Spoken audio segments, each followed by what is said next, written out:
Hey guys, tonight we begin with the unshakable facts about the Middle Ages. You know, the ones people repeat at dinner parties, in documentaries, and in high school history classes, and that are completely wrong.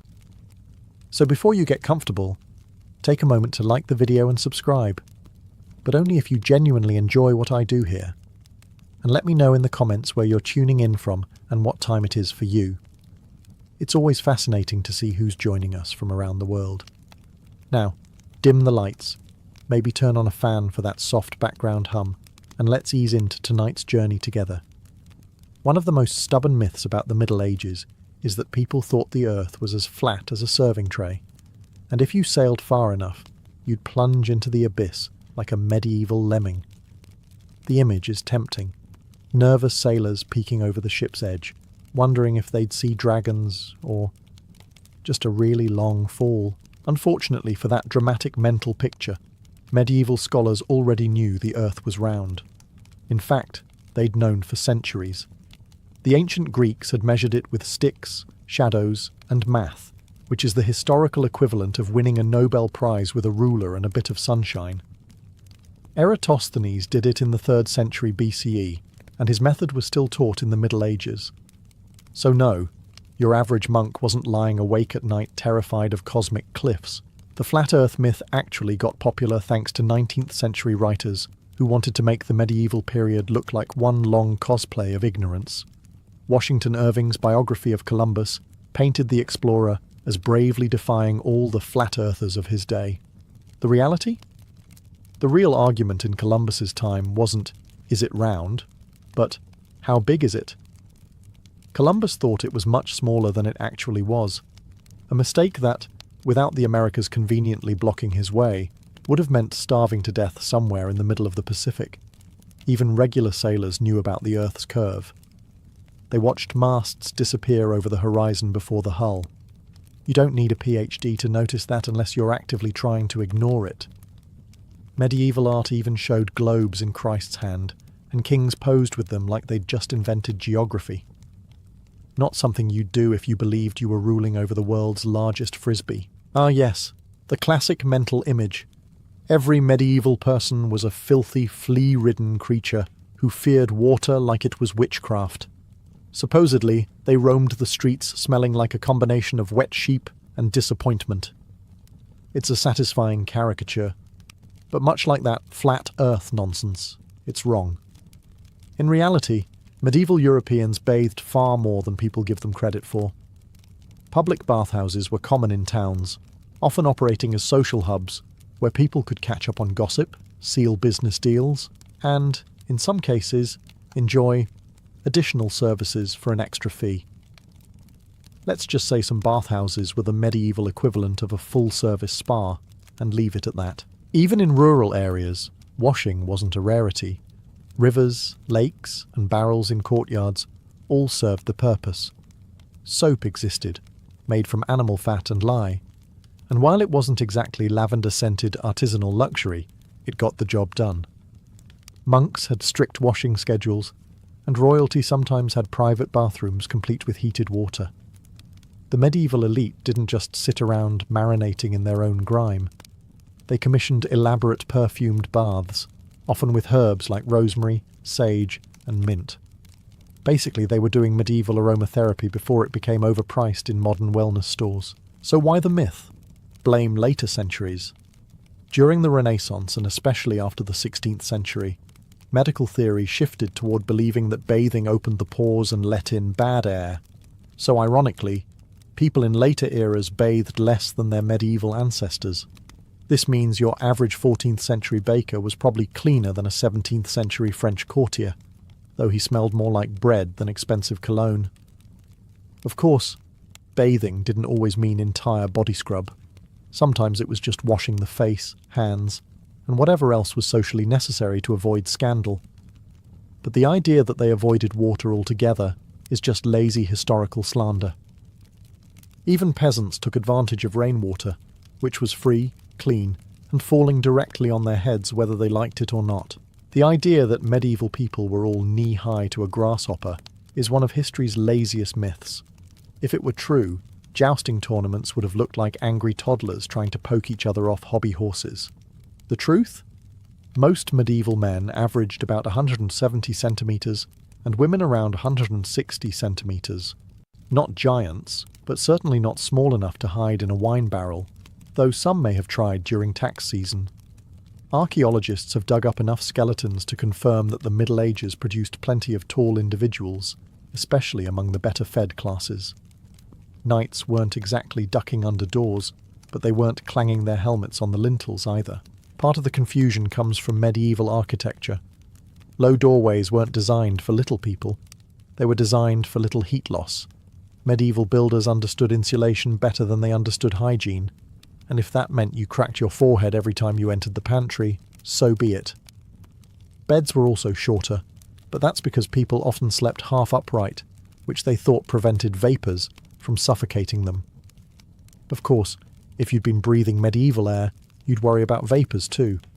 The nobility, with diets rich in meat, dairy, and imported delicacies, often had a height advantage over peasants who mostly lived on bread and cabbage. Chroniclers, eager to please their patrons, inflated royal statues in their writing. So in some accounts, kings loomed like cathedral spires, which is impressive until you realise these same scribes also claimed the monarch could kill a boar with a stern look. Yes, poor nutrition, disease, and grueling labour did stunt some people's growth, but the overall picture is far more varied than the miniature medieval man stereotype suggests. There were lanky guards, stocky masons, and more than a few market women who could knock you flat for asking if their husband was home. So no, the medieval world was not populated by a race of human collectibles. They were people much like us, except with worse dental care and an alarming tolerance for cold drafts. If you believe every high school history textbook from 50 years ago, the Middle Ages were a 1,000-year blackout between the Roman Empire and the Renaissance. No art, no science, no progress. Just peasants tilling mud while monks argued about angels on pinheads. In reality, medieval Europe was far from an intellectual wasteland. The period produced universities, Gothic cathedrals, mechanical clocks, and more philosophical debates than a modern internet forum. People didn't stop thinking after Rome fell. They just thought about different things, like how to keep your soup from freezing in January, or whether it was morally acceptable to charge interest on a loan. The dark label comes partly from later Renaissance writers who like to flatter themselves. By making the Middle Ages look like a cultural pit, they could make their own era seem like a blazing dawn. It's a marketing trick as old as time. To sell your product, trash the competition. Unfortunately, the smear campaign stuck. There's also the problem of lighting. We see medieval interiors today in dim candlelight during reenactments, and our brains translate that into, they lived in darkness. In truth, they had windows, oil lamps, and torches. But yes, it was still darker than your average LED-lit kitchen. And yet people somehow managed to read, write, and create manuscripts so intricate they could make your eyes ache. As for dull, life in the Middle Ages could be anything but. Tournaments featured men in armour knocking each other unconscious for sport. Travelling entertainers performed acrobatics, music, and comedy, some of which would get you banned from YouTube. Markets were noisy, chaotic affairs where you could buy a chicken, hire a scribe, and get your teeth pulled, all in the same street. Sure, there were long, uneventful winters where nothing happened except gossip and stew, but that's true of any era. The difference is, medieval people couldn't distract themselves with television. Instead, they invented elaborate games, told stories, and occasionally staged a festival so wild the church had to step in. Somewhere along the way, people got the idea that medieval Europeans lived on nothing but boiled cabbage and regret. This is partly because modern historians like to focus on what peasants ate, which, granted, was not exactly a Michelin-starred affair. But to claim all medieval food was bland is like judging modern cuisine by gas station sandwiches. The truth? Medieval kitchens could turn out dishes so heavily spiced that your tongue might file a formal complaint. Cinnamon, cloves, nutmeg, ginger — these weren't rare, special occasion seasonings for the elite. They were dumped into meat, fish, and even wine with the enthusiasm of a teenager using cologne for the first time. Spices were expensive, yes, but they were a status symbol, the medieval equivalent of having a sports car parked in your dining hall. And it wasn't just about spice. Cooks in noble households loved colour and spectacle. A roasted peacock might be served with its feathers reattached for drama, or a meat pie might contain live birds that would fly out when cut open. An early form of dinner theatre, though probably terrifying for the birds. Sweet and savoury combinations were popular too. Meat could be cooked with dried fruits and honey, which sounds odd until you realise you've probably eaten pineapple on pizza. Even the common folk had ways to make food more interesting. Ale, onions, herbs like parsley and sage, and preserved fish added variety to the otherwise bread-heavy diet. Sure, sometimes variety just meant this bread is mouldy, but still edible if you scrape it. But it wasn't all misery. Seasonal fairs and markets also offered chances to try exotic goods, like imported almonds, or, if you were really lucky, a slice of candied ginger. The real blandness came during times of scarcity, famines, sieges, or winters, when the cabbage barrel ran dry. That's when meals became survival rations. But when times were good, medieval cooking could be vibrant, flavourful, and sometimes alarmingly experimental. Somewhere, Hollywood decided that a knight in full plate armour was basically a helpless tin can, wobbling around until someone pushed them over like a clumsy fridge. You've seen the image.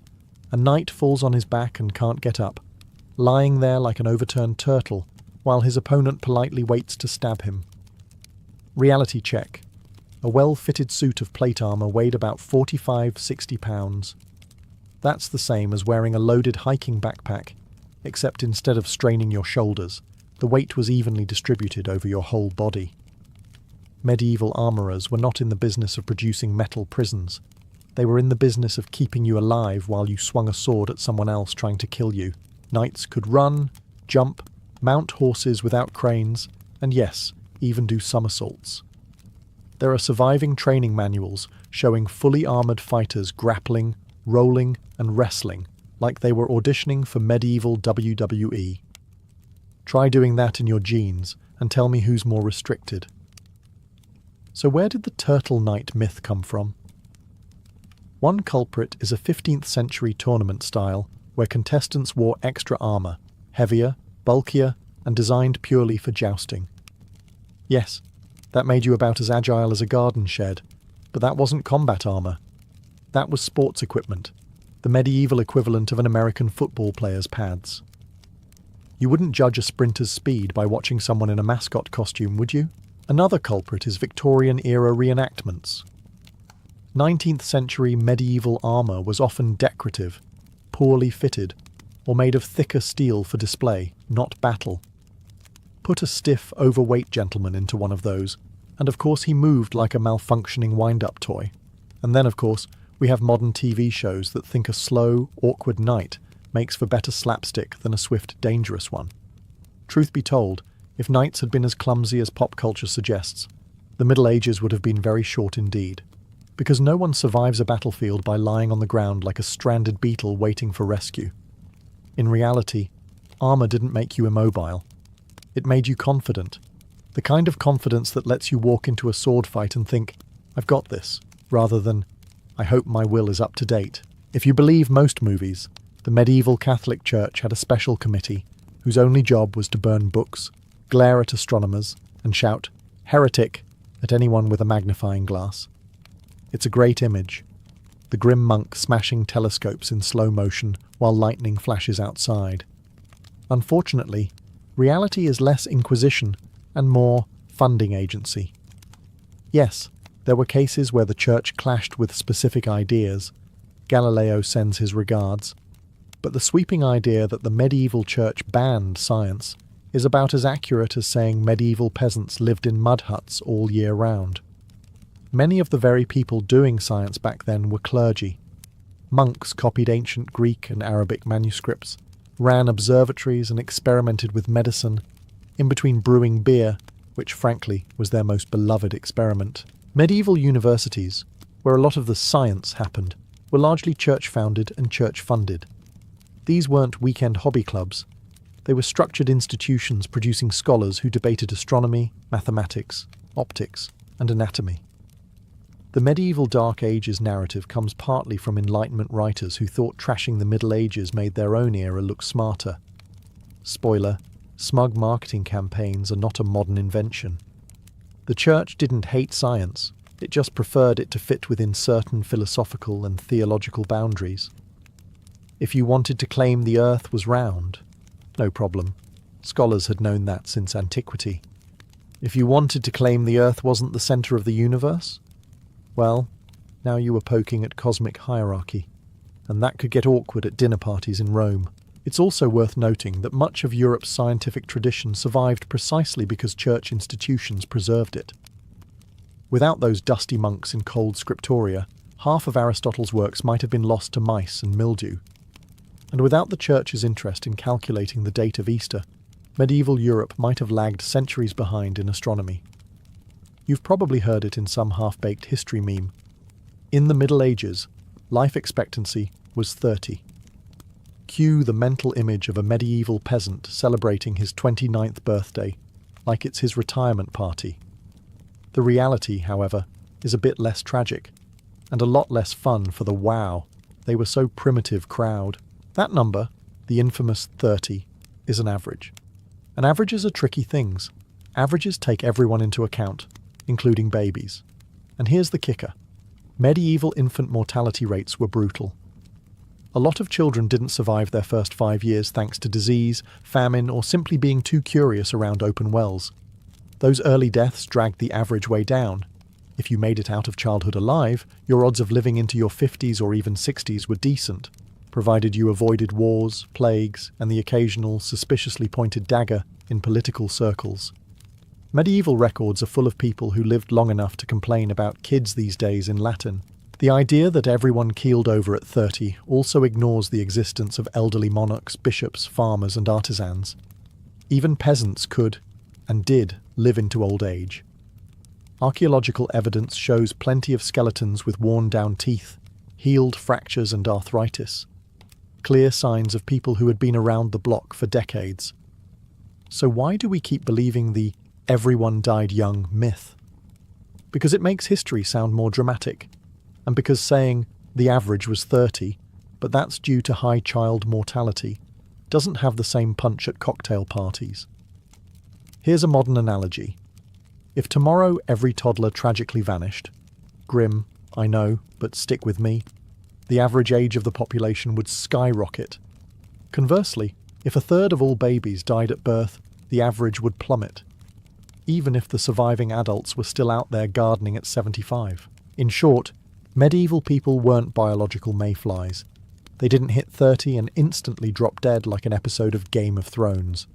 Life was harder, medicine was worse, but if you made it through the deadly roulette wheel of childhood, you had a fair shot at becoming the village elder. If you believe the movies, every medieval village had a weekly witch-burning day, right after market and just before the pub opened. But despite the fiery reputation, medieval Europe was not actually lighting up the skies with constant witch pyres. In fact, most of the large-scale witch burnings happened after the Middle Ages, during the early modern period. So technically, if you time-travelled to the 1300s, hoping for a front-row seat at a witch trial, you'd probably be bored or recruited to fix a broken wagon wheel. The medieval church itself was surprisingly sceptical about witchcraft in its earlier centuries. The official line in the 10th and 11th centuries was that most witches were just deluded people or victims of superstition.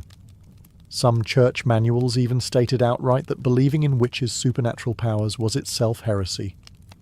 A nice twist, where the witch hunters would be the ones in trouble. Of course, there were occasional prosecutions, but burning wasn't the go-to method. Hanging, exile, or good old-fashioned public shaming were more common punishments. Fire was expensive, and medieval towns weren't exactly eager to waste good timber on your neighbour who muttered over herbs. The real witch-burning craze didn't hit until the late 15th to 17th centuries, fueled by a mix of religious conflict, social panic, and the printing press spreading the Malleus Maleficarum. Basically a how-to guide for spotting witches, written by a man who was rejected by several women and apparently took it very personally. In the actual medieval period, accusations of magic were often more political or personal than supernatural. If your sheep went missing, you blamed the neighbour you didn't like. If the harvest failed, you accused the cranky old woman who didn't go to church. And if your husband was unfaithful, well, maybe that young, attractive widow down the lane was bewitching him. Convenient, isn't it? So, while witch burning has become shorthand for medieval brutality, it's a bit like blaming the 1990s for TikTok. Wrong century, wrong technology, same moral panic. The medieval era had plenty of real horrors, but constant pyres for spellcasters wasn't one of them. In other words, medieval witches spent more time being gossiped about than barbecued.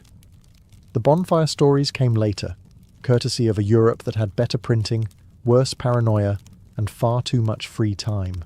If popular culture is to be believed, medieval peasants were essentially walking mud statues, voiceless, powerless, and just waiting for a knight to gallop over them on the way to a tournament. The truth? They actually had more rights than many people assume, just not the sort you'd brag about on a dating profile. Yes, peasants were at the bottom of the feudal hierarchy, but that didn't mean they were legally invisible. Many were bound to the land as serfs, but they still had recognised rights in manorial courts, which were like local legal clubs, minus the velvet ropes, and plus a lot more disputes over pigs.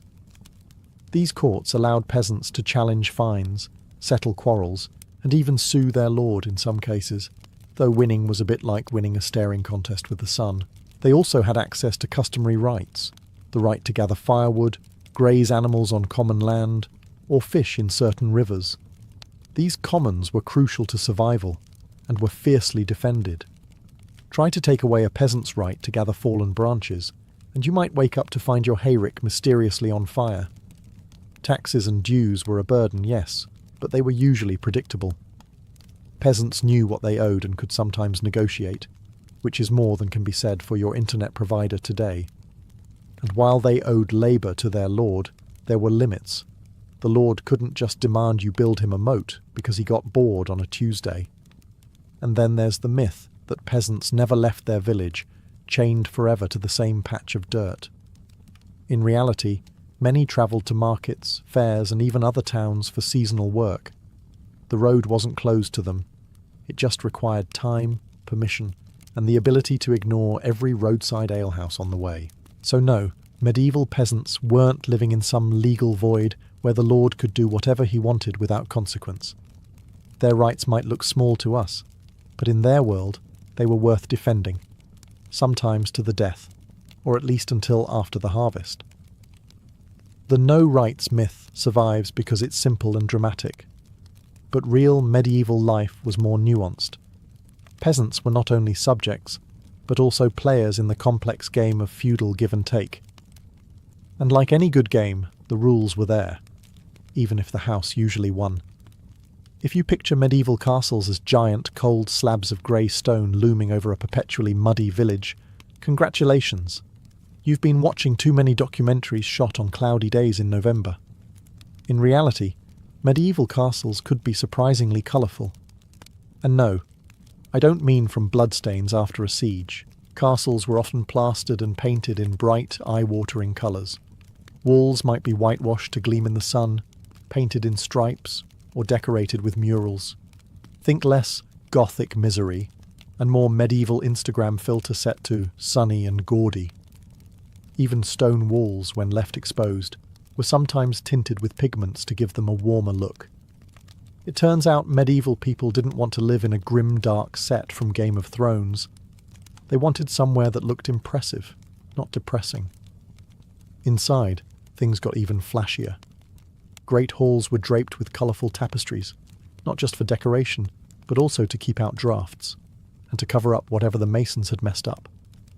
Heraldic banners, carved wooden ceilings, and painted shields added splashes of colour everywhere. Floors might be tiled with intricate patterns or strewn with fresh rushes, and yes, those rushes could hide some unmentionable debris.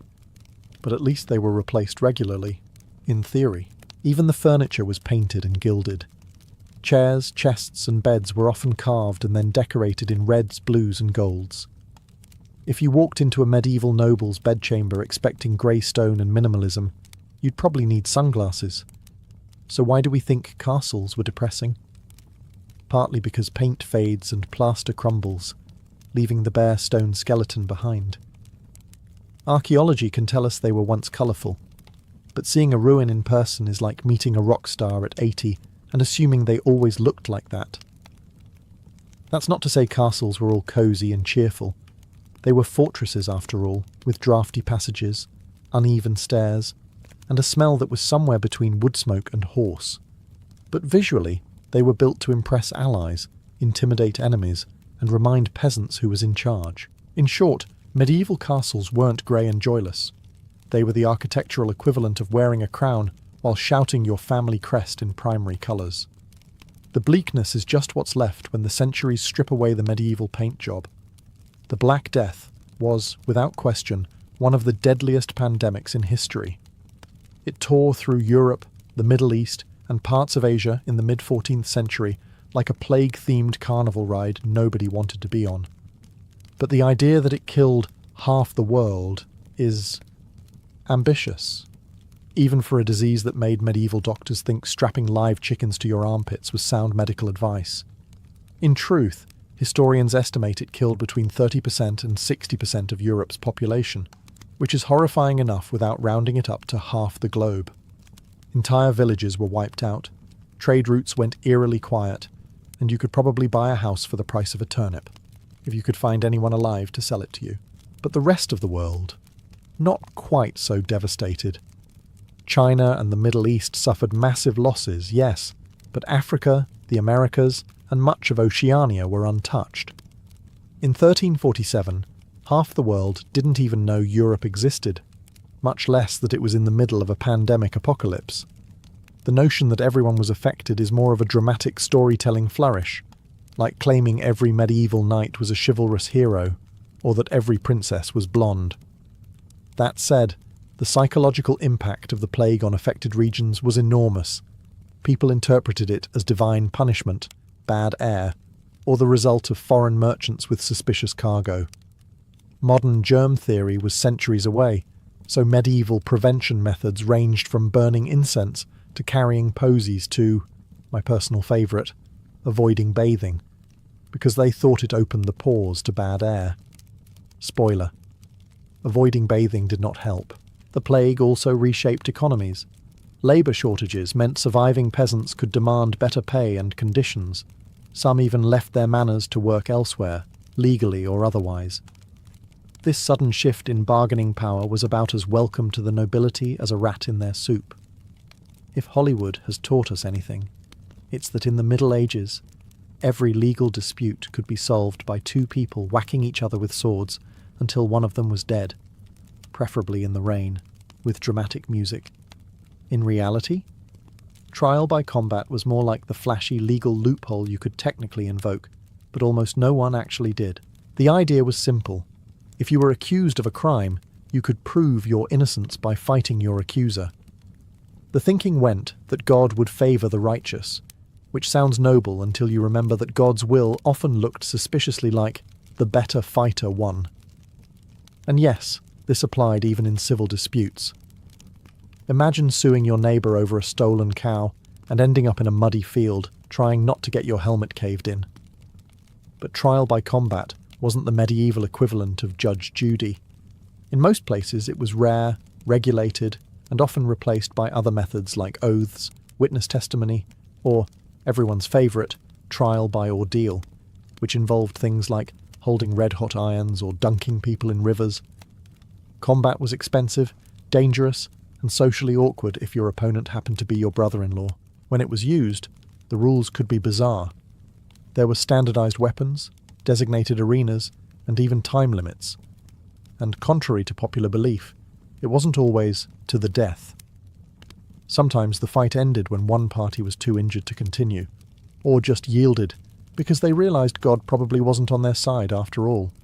One of the most famous late examples was the 1386 duel between Jean de Carouge and Jacques Legris in France, immortalized in The Last Duel.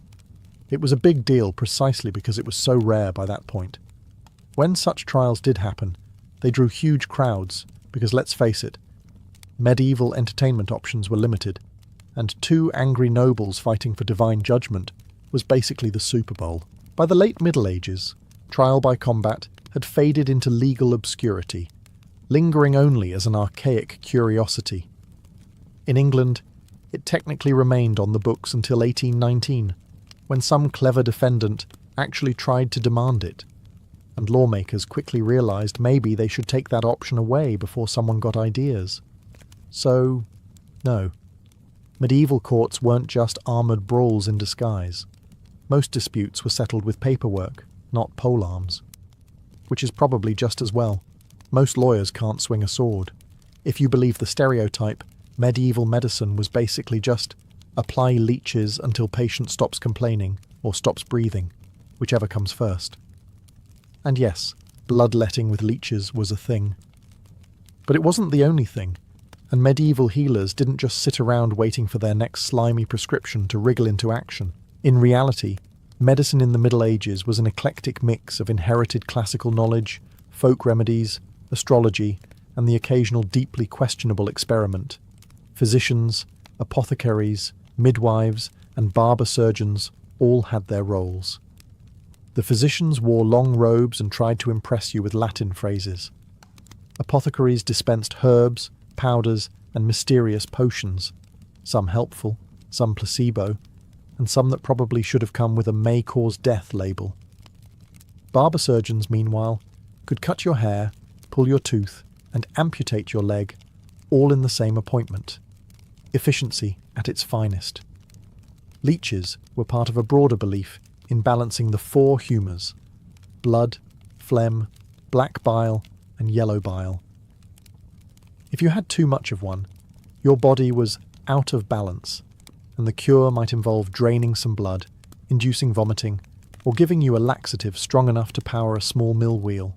But medieval medicine wasn't just trial and frequent error. Herbal treatments like willow bark for pain, garlic for infections, and honey for wounds actually had merit, and are still used in some form today. Hospitals run by religious orders provided care, even if care sometimes meant prayers and a clean bed. And in Islamic Spain and the Byzantine Empire, medicine could be surprisingly advanced, with detailed surgical manuals and accurate anatomy drawings, though Europe often preferred to stick to Galen's 200-year-old theories instead. Yes, some treatments were ridiculous. You might be prescribed a potion made from powdered emeralds, or be told to wear a dead mole around your neck to cure a cough. But there was a method to the madness, at least in their minds, and not every patient ended up worse off than when they arrived. If you go by Hollywood, every medieval day began with a rooster screaming in your ear, followed by 16 hours of ploughing mud until your hands fell off, and ended with either a plague death or being burned as a witch. The Middle Ages, we're told, were basically one long misery marathon, interrupted only by the occasional public hanging to lift the spirits. Now, yes, life wasn't exactly a spa retreat. Famine, war, disease, and the occasional Viking raid were very real problems. But the idea that everyone walked around perpetually gloomy, staring at the dirt while sighing is, well, dirt poor history. Medieval people laughed, sang, told jokes, and celebrated whenever they could, often with festivals so raucous they'd make modern music festivals look like Sunday school picnics. Weddings weren't stiff affairs. They were days-long parties with dancing, feasting, and enough wine to make you forget the groom's family still owed you 3 goats. Even peasants had time for sports, games, and elaborate holiday traditions, because if you're going to live without Wi-Fi, you may as well get really good at archery. And the food. Despite the gruel 3 times a day myth, seasonal produce, meats, breads, cheeses, and even imported spices made it to many tables. Sure, not everyone was gnawing on roast swan dusted with saffron, but they weren't living on sadness soup either. Art, music, and storytelling thrived. People embroidered beautiful clothing, carved intricate woodwork, and told epic tales. Not because they were bored, but because beauty mattered. The idea that life was only about survival is an invention of modern cynicism, looking back through smudged glasses. And yes, The average lifespan statistic gets thrown around to prove life was short and miserable, but that number is skewed by high infant mortality. If you made it past childhood, you could easily live into your 60s, which is more than enough time to develop opinions about the neighbour's sheep. Medieval life had struggles, absolutely, but it also had joy, humour, music, and love, all the things that make life worth living. The only people who think the Middle Ages were nothing but misery are the same ones who assume medieval people never bathed. Spoiler. They did. Just maybe not as often as you'd like.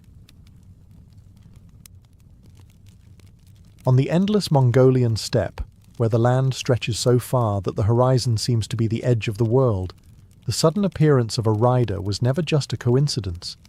It was a moment of fate.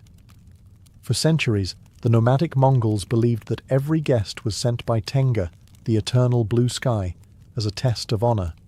And so, when the dust of hooves began to rise in the distance, life inside the jar, the felt-covered yurt, shifted in an instant. Hospitality among the Mongols was not a polite social nicety. It was a sacred obligation.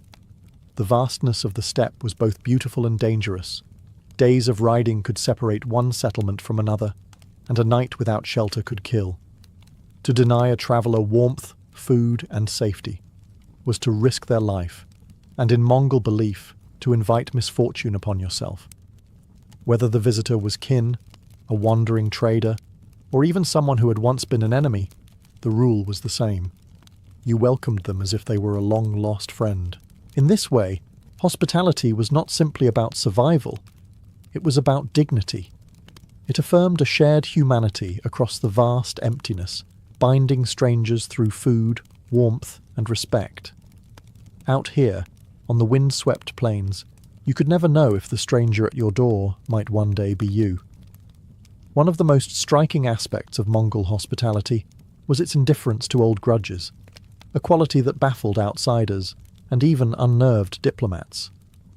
In the settled kingdoms beyond the steppe, hospitality might be extended to allies, merchants, or kin, but rarely to someone who had once raided your lands or fought against you.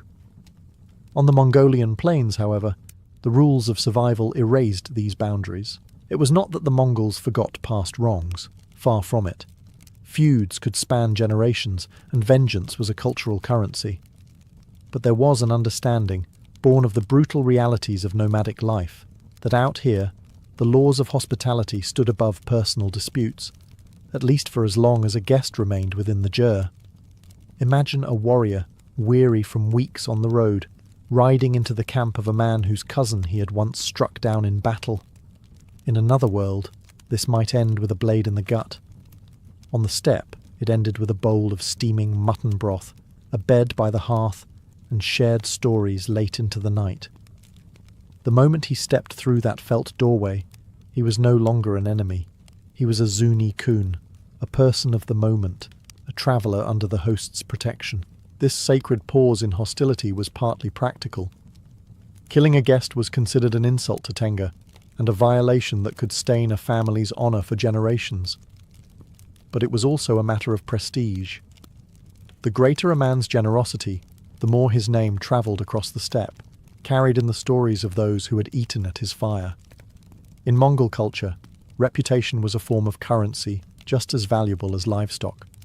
There was a quiet calculation in this kindness too. A former enemy who had been warmed and fed might think twice before drawing his bow against you in the future. Or perhaps out of respect, he might even carry your goodwill to his own people, easing tensions without a single arrow loosed. In this way, the Mongols practiced a form of diplomacy that didn't rely on parchment treaties or royal seals. It was diplomacy by firelight and shared bread, a reminder that even in the harshest land on earth, peace could begin with nothing more than a cup of fermented mare's milk.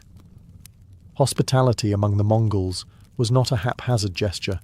It was a choreography of respect, each movement deliberate, each object charged with meaning. When a guest approached, the sequence began long before they crossed the threshold of the jar. First, the host would step outside to greet them, standing with open posture but never rushing forward. To hurry could seem desperate, To linger too long inside could seem cold. Balance was everything. The guest would be invited to dismount, and the host might take the horse's reins, signalling that both rider and mount were now under their care. The door flap of the ger, always facing south to welcome the sun, was lifted for the guest.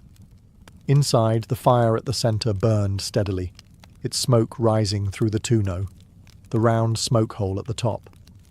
This fire was not just for warmth, it was the hearth spirit, a guardian of the household. Guests were expected to step carefully around it, never to step over it, for to do so was a deep insult. Seating arrangements carried their own silent language. The north side, directly opposite the door, was the place of honour reserved for the guest. Here they would sit on cushions or carpets, facing both the hearth and the entrance, a position of respect and security. Weapons, if carried, were either set aside or placed visibly to the side, a subtle assurance that no harm was intended. Then came the offering of airag, the fermented mare's milk, poured into a silver or wooden bowl. The guest accepted it with both hands, a gesture showing they came with no hidden blade. To refuse the drink was unthinkable. It was to reject not just the liquid, but the bond it symbolized. Alongside it came bread, curds, or meat, depending on the host's wealth and the season. Conversation began slowly, often with blessings and remarks about the weather, safe topics to ease into deeper matters. This ritual wasn't just politeness. It was a way to affirm trust in a land where trust meant survival. Every gesture, from how the bowl was held to where the guest sat, reinforced the idea that for this moment, beneath this roof, they belonged. For the Mongols, these steps weren't formalities. They were a living thread to their ancestors, binding the present to centuries of tradition. On the Mongolian steppe, food was never just nourishment. It was an unspoken contract. To share a meal was to share trust, and once you had eaten at another's fire, there existed an invisible thread between you that was not easily cut. This was especially true when the offering was airag, the fermented mare's milk that stood at the centre of nomadic hospitality. Airag was more than a drink. Its creation was a labour that reflected the rhythm of the steppe. Mares were milked several times a day. The milk poured into a leather bag hung by the jeer's entrance, where it would be stirred and churned each time someone passed. This constant motion transformed it into a lightly alcoholic, tangy brew, both refreshing and symbolic. To accept it was to accept the protection of the household. To drain the bowl was to seal that acceptance. Alongside the airag came the solid companions of the nomadic table. Bortsog, small fried bread pieces, offered a crisp sweetness that contrasted with the drink's sour tang. Arul, dried curds hardened by sun and wind, were a test of the teeth and a reminder of the steppe's unforgiving nature, food designed to last through long journeys. If the family had slaughtered an animal recently, the guest might be served hot mutton soup, rich with fat, accompanied by thick noodles or dumplings known as booze. The order in which these foods were offered carried meaning. Airag almost always came first. It was the initial handshake between host and guest. Bread or curds followed to steady the stomach. Meat was the ultimate sign of honour, for livestock were wealth, and to serve fresh meat meant the host had parted with something valuable for your sake. Eating together was not a rushed affair. The guest was encouraged to take seconds, thirds if they could, for a full belly was proof of a host's generosity. In turn, the guest might leave behind small gifts, a handful of tea bricks, a pouch of tobacco, or simply the promise of returned kindness on another day. In this exchange, food and drink became something more than sustenance. They were a treaty written in flavour, understood across languages and borders. On the vast steppe, where ink and parchment were rare, such treaties were far more enduring. The Mongol steppe was never an isolated realm. It was a crossroads. Merchants from the Silk Road, Persian envoys, Chinese scholars, and even bewildered European travellers all found themselves at the flap of a Mongol ger, blinking into the warm glow of the hearth after days or weeks in the merciless wind. And regardless of origin, creed, or appearance, They were welcomed according to the same sacred code that bound every nomadic household. For outsiders, this welcome could feel almost unreal.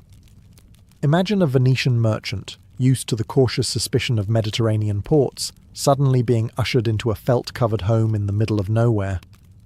Before he could explain his purpose, he would be handed a steaming bowl of broth, a hunk of bread, and a cup of airag, which, for the uninitiated, could be a shock to the palate. Yet to refuse was unthinkable. The host's pride was poured into that bowl. Many of these foreign guests noted in their writings that Mongol hospitality was remarkably unconditional. There were no demands for payment, no weighing of whether you were worth the food or shelter. That said, a wise traveller knew to offer some token in return before departure: tea, cloth, beads, or even a song from their homeland. Such gestures didn't pay for the hospitality. They honoured it. Language barriers rarely proved a problem. The rituals of welcome, seating the guest in the place of honour, offering food with both hands, refilling their cup before it was empty, spoke louder than any words. Even the order of dishes communicated trust. Airag first, then curds, then meat.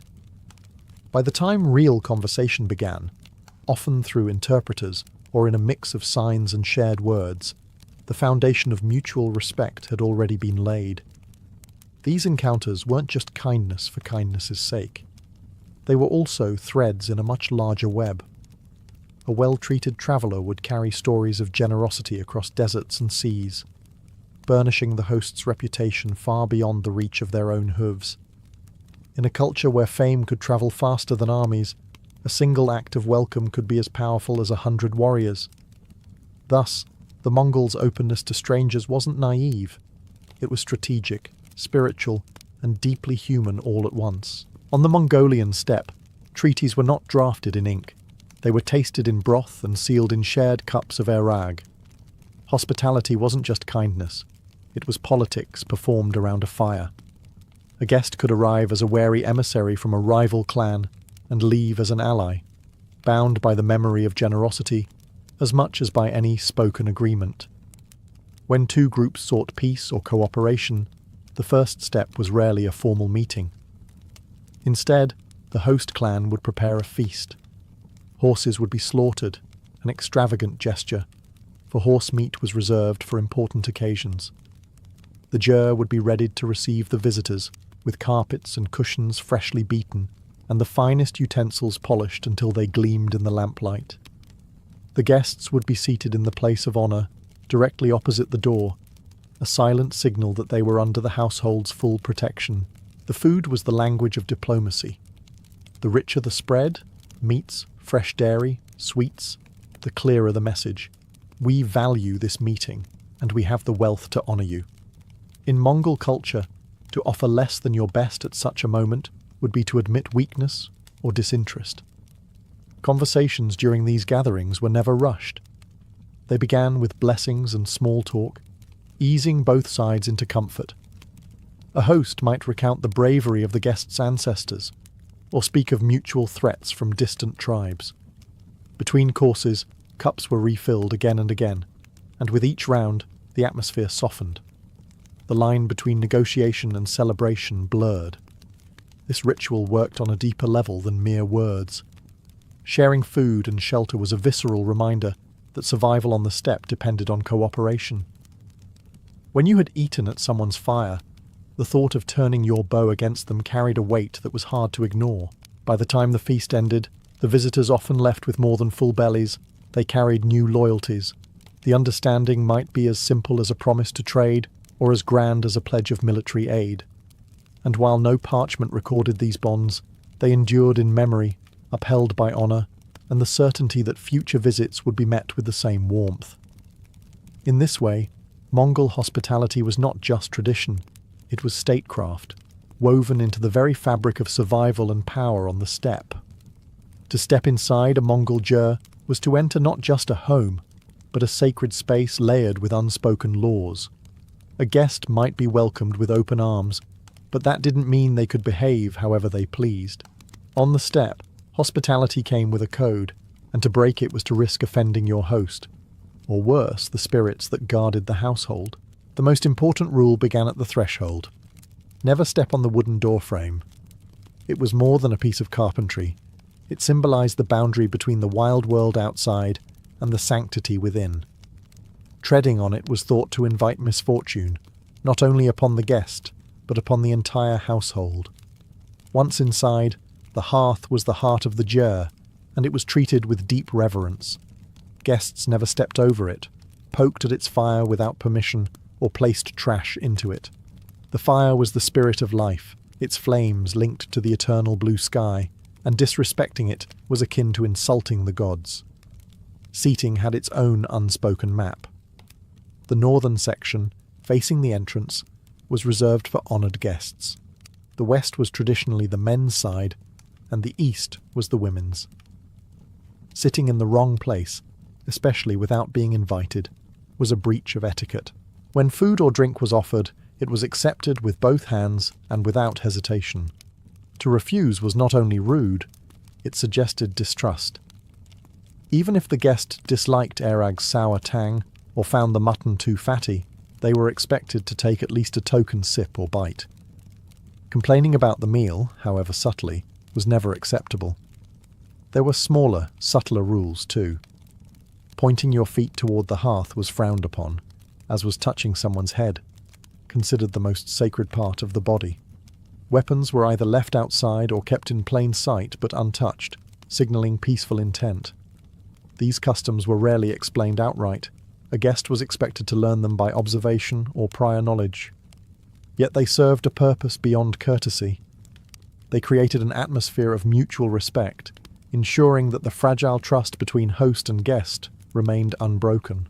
To abide by these rules was to honour not just your host, but the ancient spirit of the steppe, a spirit that demanded respect from all who travelled under its endless sky. On the Mongolian steppe, the welcome a guest received was never a question. It was a certainty. But what was offered and how it was presented shifted with the turning of the seasons. The vast grasslands lived by a rhythm older than memory, and hospitality moved in step with that cycle. In the warmth of summer, life on the steppe was at its most abundant. Herds grazed on lush grass, mares produced rich milk, and the Erag bags hanging at the Jur's entrance were kept in constant motion, ensuring a steady supply for visitors. Fresh dairy dominated the table, clotted cream, yoghurt and curds alongside Irag. Bread was plentiful, and feasts could include tender cuts of mutton or goat. Travellers arriving in summer might find themselves drawn into the relaxed social gatherings that dotted the steppe, with music, storytelling, and wrestling matches extending into the long twilight hours. Autumn was the season of preparation. Livestock were fattened for the harsh months ahead, and slaughtering began in earnest. Guests in this season might be honoured with korkog, a hearty dish of mutton slow-cooked with hot stones inside a sealed pot, its rich aroma filling the jur. There was a sense of urgency in the air. Every meeting, every shared meal carried an undertone of winter's looming approach.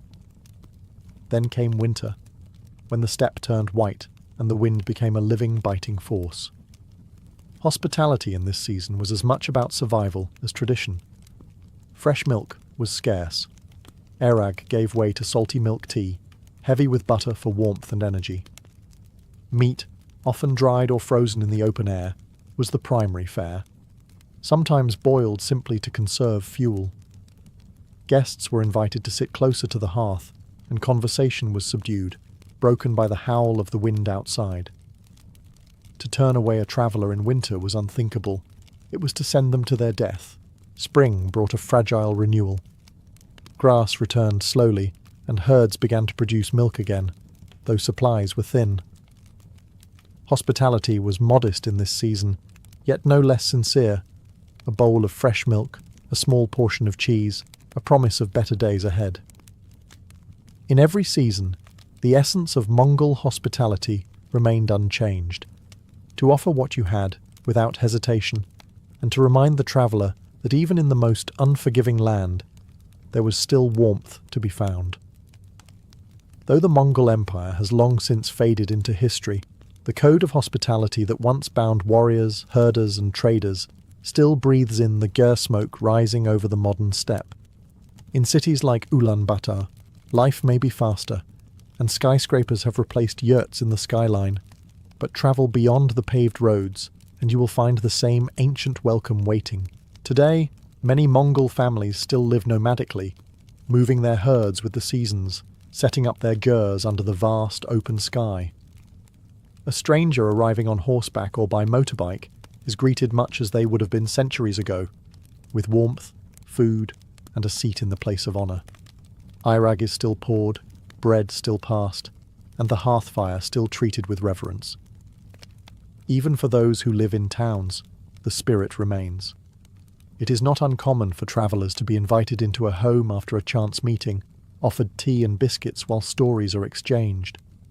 The old belief persists that a guest is a gift from Tenga, and to refuse them is to invite bad fortune. This endurance is partly cultural pride.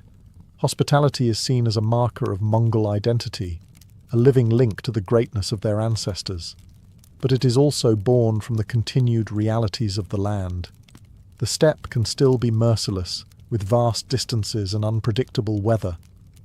Acts of generosity are not only symbolic, they are practical insurance for the day when you too might be the one seeking shelter. In recent years, tourism has brought new kinds of guests, photographers chasing the golden light, historians retracing the paths of Genghis Khan, backpackers testing themselves against the wilderness. Many leave with stories of being welcomed into gurs without prior arrangement, of being fed and sheltered without a single word of money spoken. For the Mongols, this is not charity. It is the fulfillment of a duty, one that transcends wealth, politics, or religion. As long as the eternal blue sky watches over the steppe, they believe the old ways must continue. Thus, Mongol hospitality endures, not as a quaint relic, but as a living, breathing tradition, still powerful enough to turn strangers into friends, and sometimes even former enemies into allies. By the autumn of 1614, Japan was a land outwardly at peace, but inwardly bracing for another storm.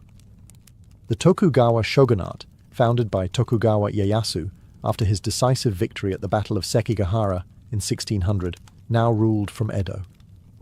Officially, Ieyasu had retired, handing the title of shogun to his son Hidetada. In reality, the old warlord still pulled the strings of power, watching the nation with the wary eyes of a man who knew how quickly unity could shatter. Only one serious rival remained, the Toyotomi clan, once the ruling power of Japan under the legendary Toyotomi Hideyoshi. His son, Toyotomi Hideyori, had been just a child when Sekigahara ended his family's dominance. Now in his early 20s, he was a symbol for all who disliked Tokugawa rule. Hideyori was no mere relic of a fallen dynasty. He was wealthy, politically connected, and, most dangerously, entrenched within Osaka Castle, the mightiest fortress in the land. Osaka Castle was more than just stone walls and watchtowers. It was a statement of Toyotomi power. Massive moats, towering ramparts, and storehouses packed with enough food and supplies to withstand a prolonged siege. Merchants, masterless samurai, and ambitious lords still gravitated toward its protection, swelling its garrison.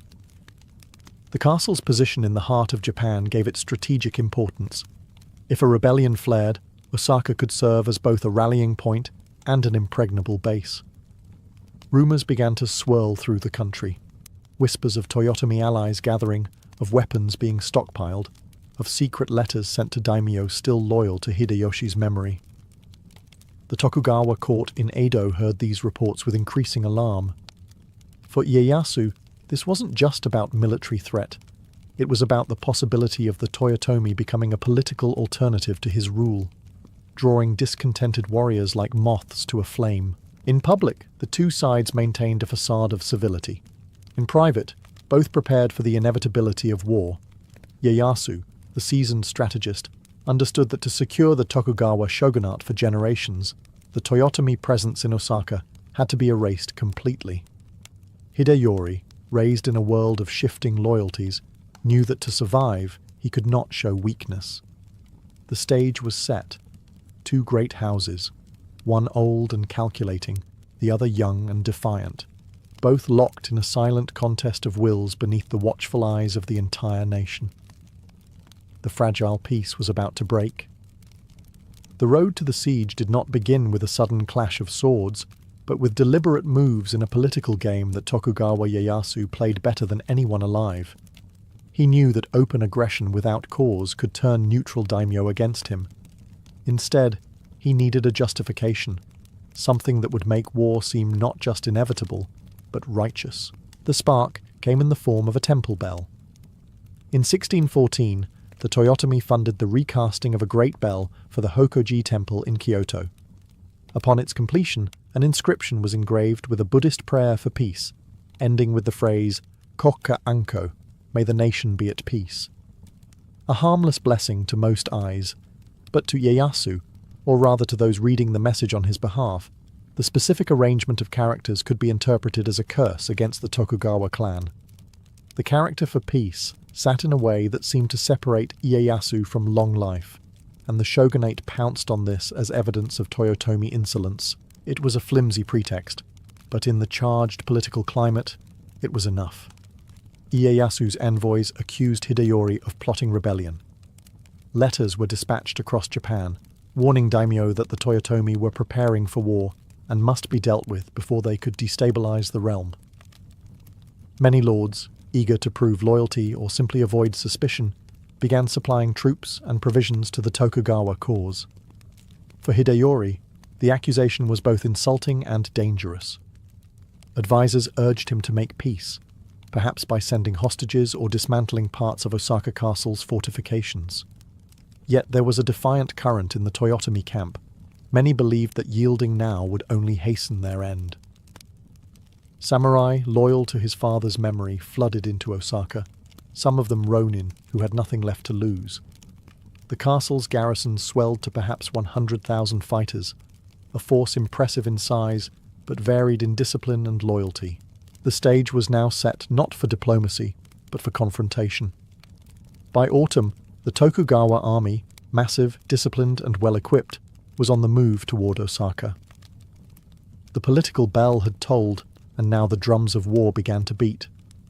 By late November 1614, the Tokugawa army was on the march. It was a force that dwarfed any Japan had seen since Sekigahara. Estimates ranged from 150,000 to over 200,000 troops, drawn from nearly every domain loyal to the shogunate. Commanded by Tokugawa Ieyasu himself, alongside his son Shogun Hidetada, it moved with the precision of a nation mobilized for final victory. Osaka Castle, however, was not an easy target. Hideyori's defenders numbered perhaps 90,000 to 100,000, an army swollen by waves of masterless ronin. These men, though not bound to any daimyo, brought with them experience from past wars and a willingness to fight with reckless courage. Under the leadership of generals such as Goto Matabei, Kimura Shigenari, and Sanada Yukimura, the legendary tactician from the Sanada clan, the Toyotomi forces prepared to make Osaka an unbreakable bastion. The castle's fortifications were formidable, triple moats, towering stone walls, and massive gates designed to funnel attackers into deadly kill zones. Supply stores brimmed with rice, dried fish, and other essentials, enough to endure a prolonged siege. The defenders were confident that winter's harsh cold would favour them. The Tokugawa army, encamped in the open fields and hastily built forts, would have to endure the freezing winds off Osaka Bay. Ieyasu's strategy was methodical. Rather than launch a reckless frontal assault, he ordered the construction of siege lines encircling the castle. Earthworks, watchtowers, and artillery emplacements began to rise. Cannons, many acquired through Portuguese trade, were positioned to pound the walls. The goal was to choke Osaka into submission, cutting off reinforcements and wearing down morale before the final blow. Inside the castle, Hideyori worked to maintain unity among his diverse allies. The presence of Sanada Yukimura was especially significant. He began constructing a series of outworks known as the Sanada Maru, a defensive barbican on the southwestern side that would soon become the focal point of some of the fiercest fighting in the entire campaign. By December, the siege was fully underway. The moats froze at night, the air rang with the crack of musket fire, and the ground trembled under the impact of cannon shot. Winter had come to Osaka, and with it, the first test of whether the Toyotomi could withstand the might of the Tokugawa. If Osaka Castle was the heart of the Toyotomi defense, then the Sanada Maru was its sharpened spear point.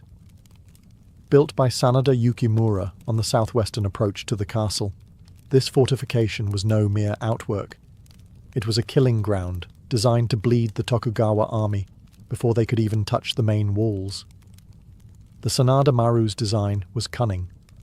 Surrounded by its own moat and connected to the main castle only by a narrow passage, it allowed defenders to concentrate fire on any attacker who dared to approach. High earthen ramparts bristled with matchlock gunners, while concealed firing positions allowed arrows and bullets to rain down from unexpected angles. The Tokugawa, eager to test the defences, launched a series of assaults in early December. Their numbers were overwhelming, but Yukimura's men, many wearing the red armour that became their grim signature, stood firm. Waves of attackers found themselves mired in mud or scrambling up steep embankments under a storm of shot. Arquebuses cracked in disciplined volleys, cutting down samurai mid-charge. When the enemy drew too close, the defenders counterattacked with spears and swords, pushing them back into the killing zones. Adding to the defenders' advantage were the cannons mounted within the Sanada Maru. Supplied by Hideyori's stockpiles, these guns pounded the Tokugawa siege works, tearing gaps in their lines and scattering troops. The psychological effect was just as potent as the physical damage. Tokugawa soldiers began to dread any order to advance on the redoubt. One assault ended in disaster when the attackers, attempting to storm the walls, were met by a sudden countercharge led by Yukimura himself. His presence on the field, rallying his men with a calm yet unyielding demeanour, became legendary. Tokugawa forces were thrown back, leaving the ground littered with dead and wounded. For Ieyasu, the Sanada Maru was a thorn that refused to be pulled. Weeks of siege had failed to crack it, and each failure emboldened the defenders inside Osaka Castle. Even the bitter cold seemed to favour Yukimura's men, who knew every inch of their fortification and could rotate shifts to keep fresh fighters on the walls. By mid-December, it was clear to the Tokugawa commanders the Sanada Maru could not be taken by direct assault. If Osaka Castle was to fall, it would not be through Yukimura's gate. When direct assaults on Osaka Castle failed, especially the bloody failures at Sanada Maru, Tokugawa Ieyasu shifted his focus from storming the walls to breaking the defenders' will. If he could not breach the gates with steel, he would pound them into submission with stone and iron. By mid-December 1614, the Tokugawa siege lines bristled with artillery. These were no ordinary Japanese cannon. Many had been purchased from Portuguese traders or adapted from European designs. Heavy culverins and smaller swivel guns were dragged into position on raised earthworks, aimed not only at the outer defences, but at the castle's interior. The objective was clear: to turn Osaka into a place where even survival felt like defeat. Day and night the bombardment began. The roar of cannon fire rolled across the winter air, each shot followed by the splintering crash of wood, the crumble of stone, and sometimes the terrible screams of those caught in the blast. Buildings inside the castle compound, storehouses, barracks, even residences, were smashed apart. Fires broke out, sending plumes of black smoke into the icy sky. But Ieyasu's strategy went beyond physical destruction. The constant noise, the sleepless nights, and the growing sense of helplessness were meant to erode morale. The defenders, though safe behind thick walls and moats, could never relax. Every hour brought the possibility of another deadly strike. Adding to the psychological pressure were rumours spread by Tokugawa agents. Messages were smuggled in or shouted from beyond the moat, promising mercy to those who abandoned Hideyori and swore loyalty to the shogunate. Some defenders dismissed them with contempt. Others, especially the less loyal Ronin, began to wonder if the fight was worth dying for. Inside Osaka, Hideyori and his commanders tried to counter this assault on the spirit. Public ceremonies were held to honour fallen warriors. Food was distributed generously to keep up morale. Sanada Yukimura continued to lead inspections of the walls, a visible reminder that leadership was still strong. Still, the weight of the siege could be felt. The people of Osaka Castle were enduring not just a military campaign, but a slow, grinding war on their senses. Ieyasu knew that in siege warfare, victory often went to the side that could endure the misery longest, and he was betting on the Tokugawa. By late December 1614, weeks of bombardment had taken their toll. Osaka Castle still stood, its main walls and moats had held, but the damage to its outer defences and the constant psychological strain were undeniable. Tokugawa Ieyasu, ever the strategist, recognised that continuing the siege through the worst of winter risked exhausting his own forces and draining his coffers. Instead, he sought to end the campaign on terms that weakened the Toyotomi without the bloodshed of a final assault. Envoys were sent under flags of truce. Officially, the talks were framed as an opportunity to restore peace to the realm. In reality, both sides approached the table with very different goals. For the Tokugawa, the aim was to dismantle Osaka's ability to resist in the future. For Hideyori, it was to preserve his clan's survival and keep the fortress intact for as long as possible. The negotiations were tense. The Tokugawa demanded that Osaka Castle's outer defences, including the massive moats, be filled in and its fortifications reduced. Hideyori's representatives resisted, but the strain of the siege and the desire to protect the civilian population weighed heavily. With supplies still sufficient but morale fraying, the Toyotomi leaders ultimately agreed to a peace settlement. The terms seemed straightforward. The Toyotomi would refrain from military action, and the Tokugawa would withdraw their forces. But Ieyasu had built in a crucial advantage. By filling in the moats and dismantling the strongest outer works, Osaka Castle's defensive power would be irreversibly weakened. In the days that followed, work crews moved in to fill the moats with earth and rubble. The defenders, perhaps relieved to see the end of constant cannon fire, did not fully grasp the strategic disaster this represented. Once the snow melted and the campaigning season returned, their fortress would be far more vulnerable to a renewed attack. By New Year's, the Tokugawa army began its withdrawal. The winter campaign was over. Osaka had survived. Hideyori remained in his castle, and to the casual observer, the peace seemed genuine. But beneath the polite phrases of the truce lay a truth both sides understood. The conflict was only paused, not ended. The castle had lost its fangs, and Ieyasu had no intention of letting the Toyotomi threat linger indefinitely. The next campaign would be decisive. The winter campaign ended with the snow, but peace in Osaka was a fragile illusion. Inside the castle walls, life returned to a semblance of normalcy. Fires were lit without fear of cannon shot, markets reopened, and the sound of repairs replaced the thunder of war. Yet everyone knew the truce was a thin layer of ice over deep, cold waters. The moat-filling clause of the treaty had gutted the castle's defensive strength. The massive moats that had once kept Tokugawa troops at bay were now shallow ditches or flat earth, leaving the walls exposed to direct assault. Some Toyotomi retainers whispered that accepting such terms had been a fatal mistake, while others insisted it had been the only way to save Osaka from destruction in winter. Despite this vulnerability, Hideyori and his commanders began preparing for the possibility of renewed conflict. Weapons were repaired and restocked, and skilled ronin were again recruited from across Japan. The most famous among them, Sanada Yukimura, returned to his work reinforcing the Sanada Maru and strengthening what fortifications remained. Without the moats, defence would hinge on smaller strongpoints and fierce close-quarter fighting. The Tokugawa, for their part, wasted no time in watching for an excuse to break the truce.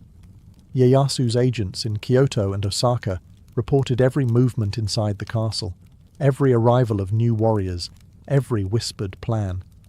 Letters were intercepted, and rumours spread that the Toyotomi were plotting to rally anti-Tokugawa factions across the country. By spring, the political situation grew tense once more. Ieyasu accused Hideyori of violating the peace terms, pointing to the recruitment of more ronin as proof of hostile intent. Whether this was true or merely a pretext, hardly mattered. The shogunate had all it needed to justify war in the eyes of the daimyo.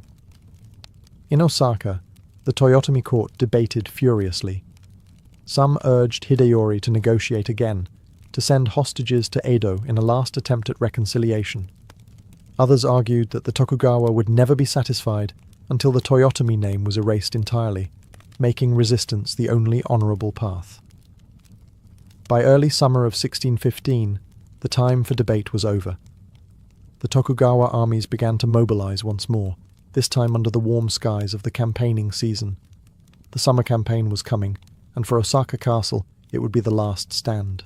In May 1615, the Tokugawa army marched once more toward Osaka, this time with no intention of negotiation. The force was immense, over 150,000 soldiers, a mix of samurai, ashigaru, and allied domain troops from across Japan. At its head were Shogun Hidetada and the ever-watchful Tokugawa Ieyasu, now determined to erase the Toyotomi threat once and for all. The Toyotomi, though outnumbered, had not been idle. Hideyori had gathered roughly 55,000 defenders, many of them veteran Ronin hardened by years of wandering after Sekigahara. At the forefront was Sanada Yukimura, once again tasked with shoring up the castle's defences despite the absence of the protective moats.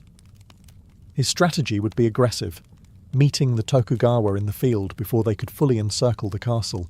The first major clash came at Domyoji, where Toyotomi forces under Goto Matabei attempted to halt the Tokugawa advance.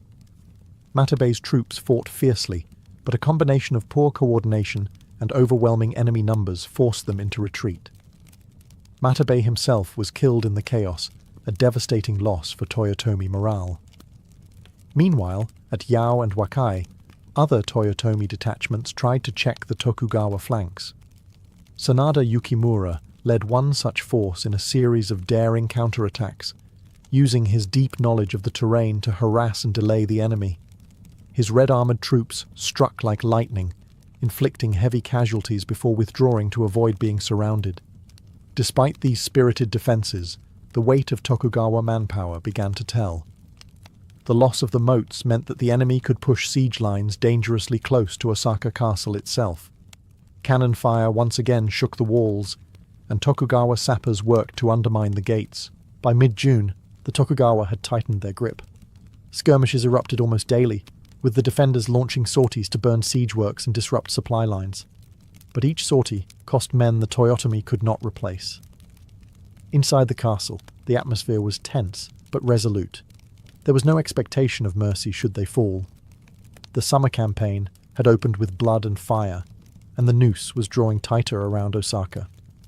The stage was set for the decisive battle that would determine not only the fate of the Toyotomi, but the future of Japan itself. By late June 1615, the siege had reached its climax.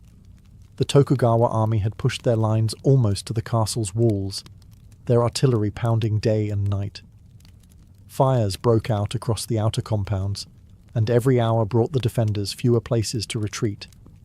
Sanada Yukimura, the unshakable heart of the Toyotomi resistance, knew the end was near, but he refused to surrender without one last stand. The decisive clash came at the Battle of Tennoji, fought just outside Osaka's southern gate. Yukimura led a desperate counterattack, rallying his red-armoured troops into a furious charge that momentarily broke the Tokugawa lines. It was a brilliant, almost suicidal manoeuvre, and for a brief moment it seemed the Toyotomi might turn the tide. But the enemy's superior numbers closed in from all sides, and Yukimura was mortally wounded in the chaos.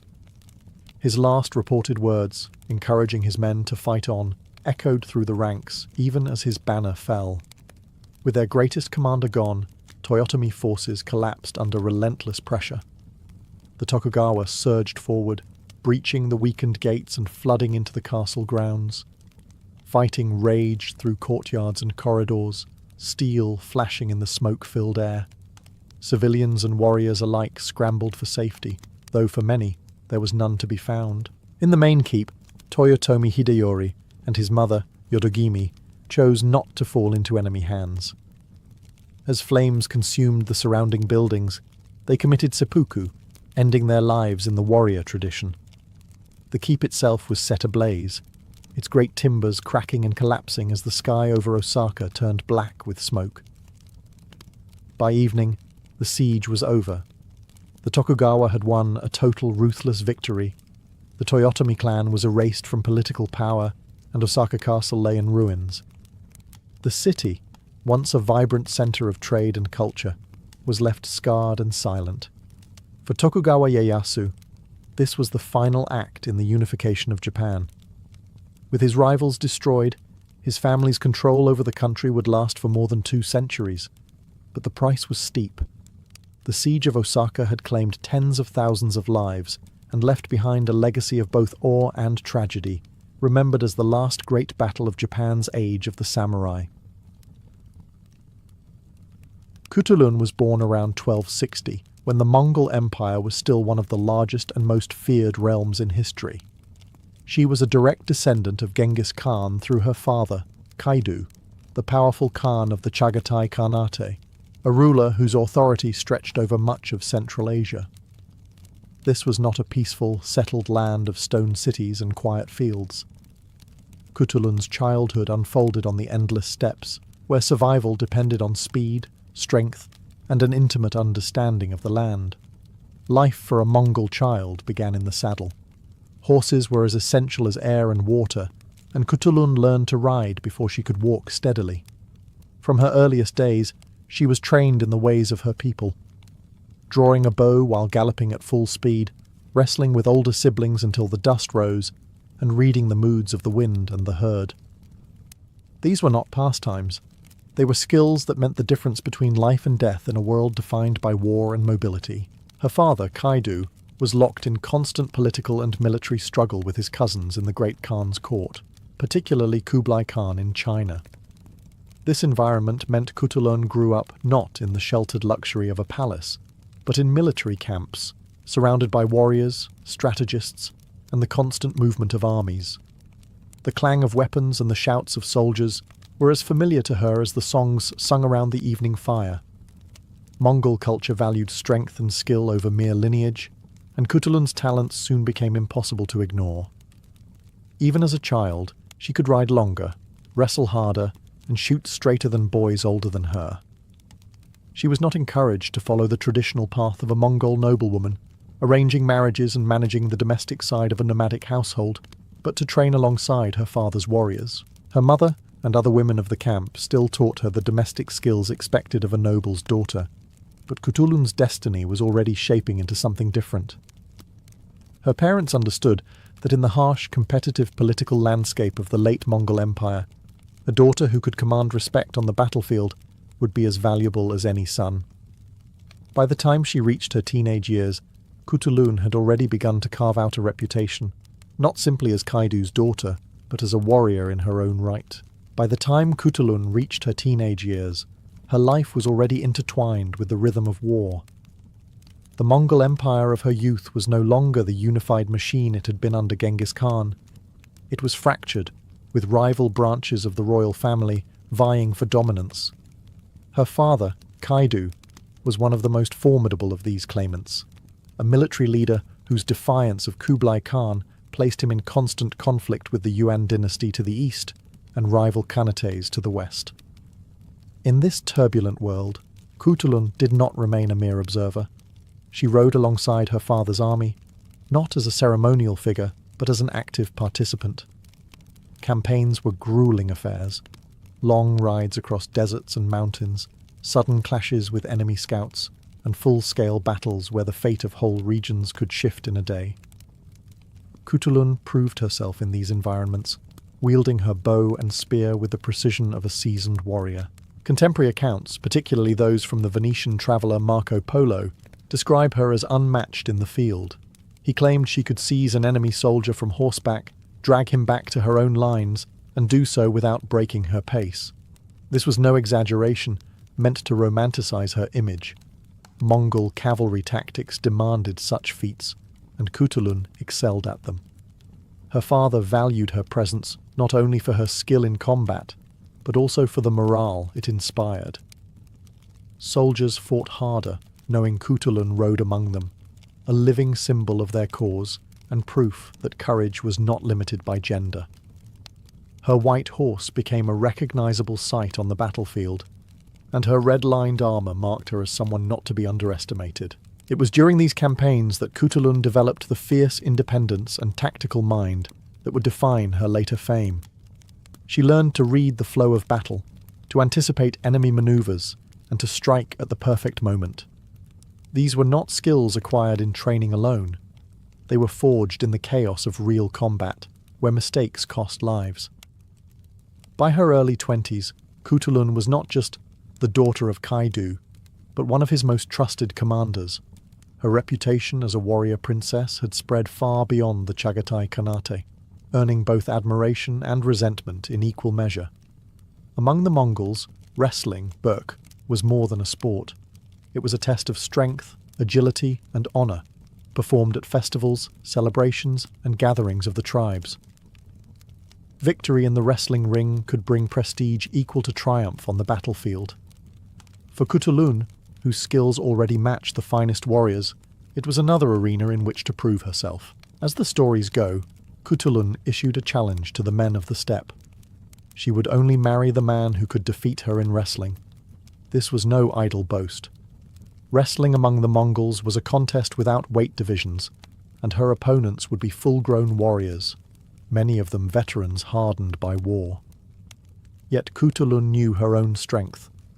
Years of training in horseback riding, archery, and the brutal physicality of steppe life had given her a body and reflexes built for this exact kind of contest. When the first suitors came forward, the matches ended quickly. Cutulun's technique was clean and decisive. She would hook a leg, shift her weight with lightning speed, and send her opponent sprawling in the dust before the crowd had finished cheering. Her victories were not just physical, but psychological. Each man who fell to her added to the aura of her invincibility. But her challenge wasn't just about strength, it was a way of controlling her fate. In a time when noble marriages were often political arrangements, Cutulun used wrestling to set her own terms. If no man could beat her, then no one could force her into a union she didn't want. As her fame grew, more suitors tried their luck, some travelling from distant lands for the chance. Yet all met the same fate, thrown to the ground and sent away with bruised pride. The challenge became a matter of legend, whispered in markets and sung by bards. To win Cutulun's hand, you must first throw her to the earth. No one ever did. For the crowds, it was entertainment. For Cutulun, it was a statement. She would be no passive prize in the games of men. On the dusty plains of the steppe, in the centre of the wrestling circle, she was her own master, stronger, faster, and cleverer than anyone who dared face her. Cutulun's wrestling challenge soon became more than a test of strength. It became a high-stakes contest of wealth and pride. To deter casual challengers and add weight to her terms, she introduced a rule. Any man who wished to wrestle her for marriage had to wager 100 horses. If he lost, she kept them. If he won, he would gain both the horses and her hand. In the horse-rich culture of the Mongols, this was no trivial bet. Horses were the lifeblood of the steppe, transport, wealth, and status all in one. To wager 100 meant risking a significant portion of one's fortune. It also meant that the men who dared face her were not only confident in their strength, but willing to gamble a small empire of hooves. Cutulun did not disappoint her supporters. One after another, her suitors found themselves slammed to the ground, their shoulders pressed into the dust, the match over before they could recover. Each loss meant the transfer of a precious herd into Cutulun's possession. The white, bay, and chestnut horses multiplied under her care until she reportedly owned thousands. Marco Polo, who claimed to have heard of her exploits firsthand during his travels, estimated her herd at around 10,000. These victories elevated her legend beyond the wrestling circle. She was no longer just the warrior princess who rode into battle. She was the undefeated champion whose skill had built a fortune in living, breathing wealth. For some, she became a figure of admiration. For others, a source of frustration. Every man who failed to beat her lost more than horses. He lost face in front of the entire tribe. But the wager was never purely about greed. By demanding such a high stake, Kutulun ensured that only the most determined would dare to try, filtering out the half-hearted and the foolish. It was also a way to keep control of her marital fate. No father, no Khan, could force her to accept a match that hadn't been earned in the ring. By the time her herd reached its legendary size, Kutulun's challenge had become the stuff of song and story. Suitors still came, but they came knowing that the odds were against them, not because she was lucky, but because she was the best. While her wrestling victories brought her fame across the Mongol world, Kutulun's true power lay in the saddle, where the games of sport turned into the deadly contests of war. Her father, Kaidu, was constantly engaged in campaigns against rival Khans, and Kutulun was not content to watch from the sidelines. She rode in the thick of battle, her red-trimmed armour glinting in the sun, her bow and spear never idle. Contemporary reports, including those of Marco Polo, claimed she was unmatched in the art of seizing enemies alive from horseback.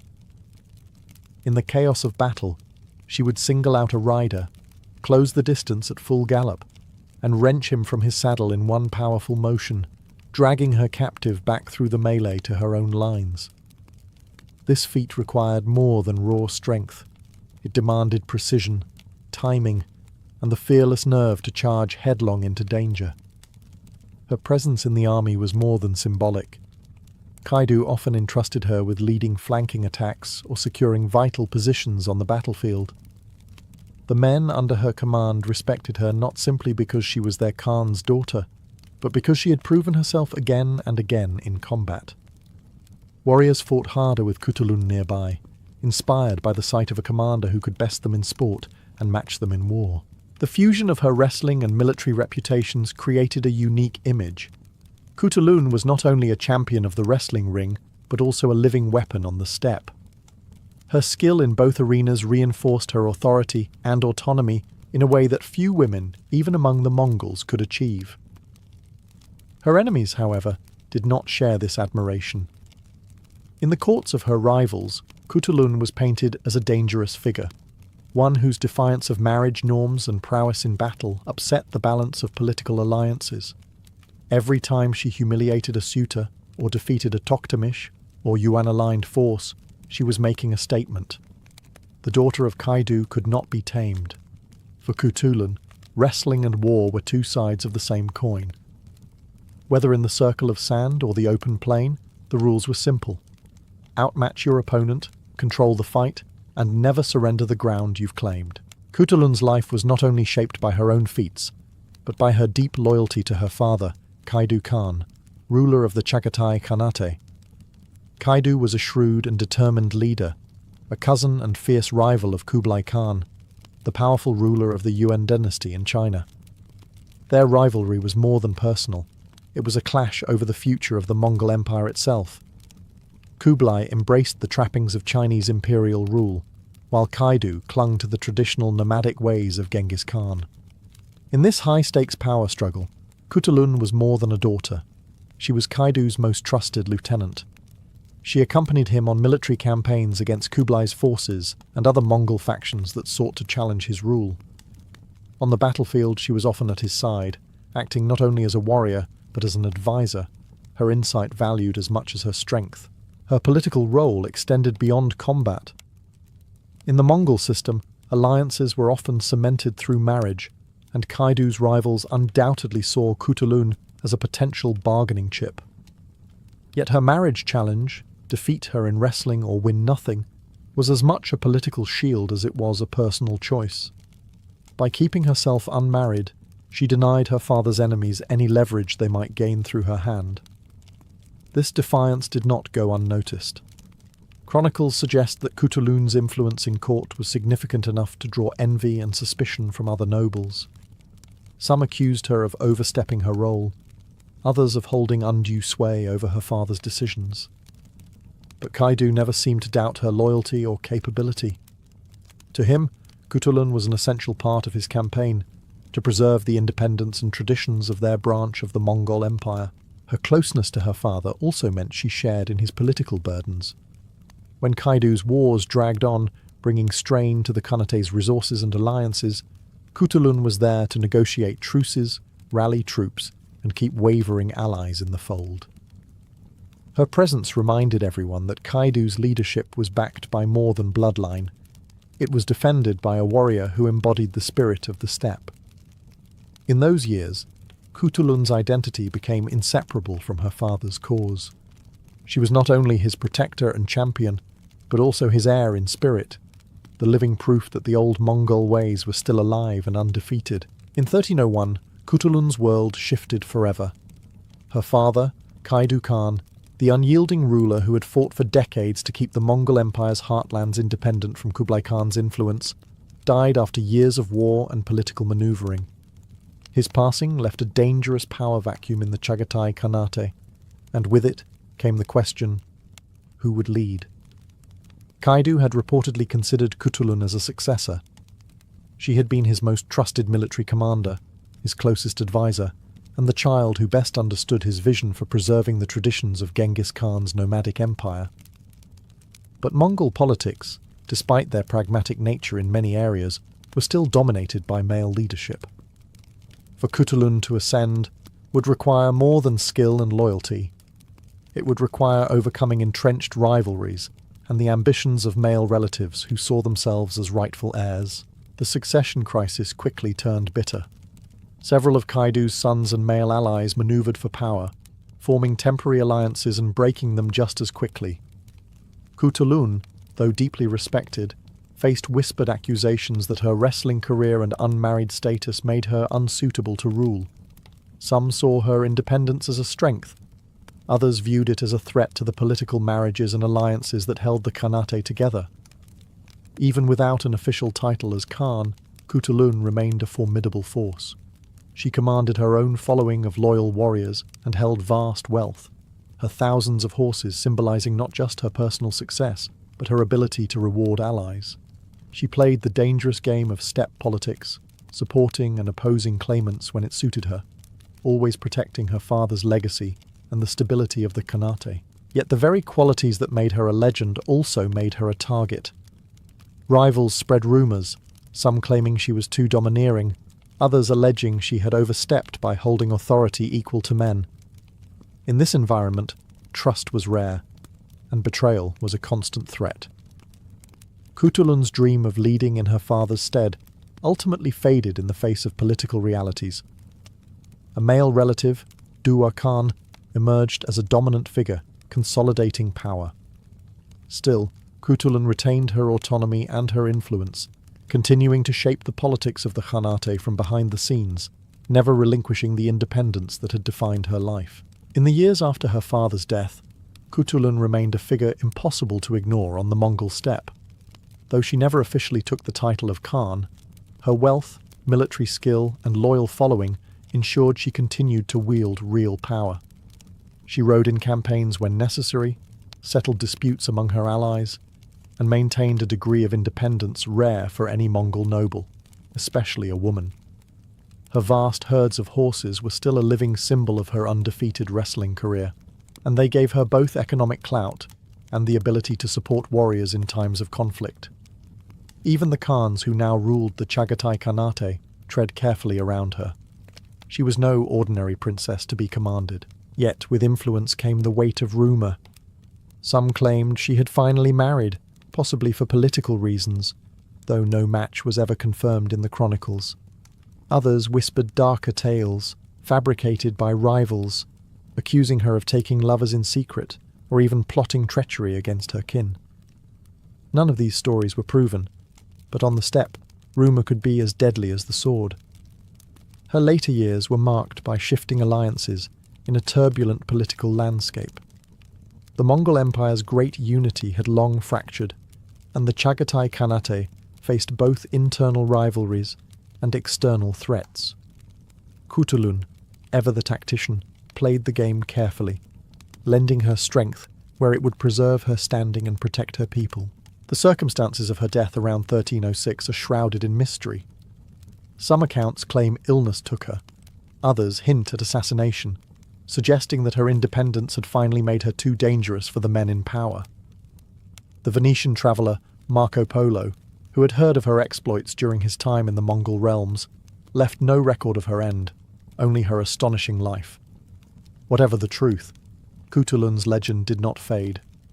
She remained in the memory of her people as the undefeated wrestler, the fearless warrior, and the woman who could not be forced into submission, whether in marriage, in politics, or in combat.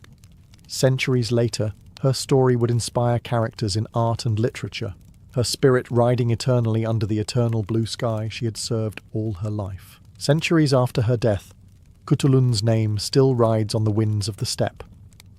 In Mongolia, Central Asia, and beyond, she remains a figure who defied expectations, living on her own terms in a world where power was usually measured in the strength of men's arms and the alliances they forged. She proved that a woman could command both fear and respect, not by exception, but by mastery.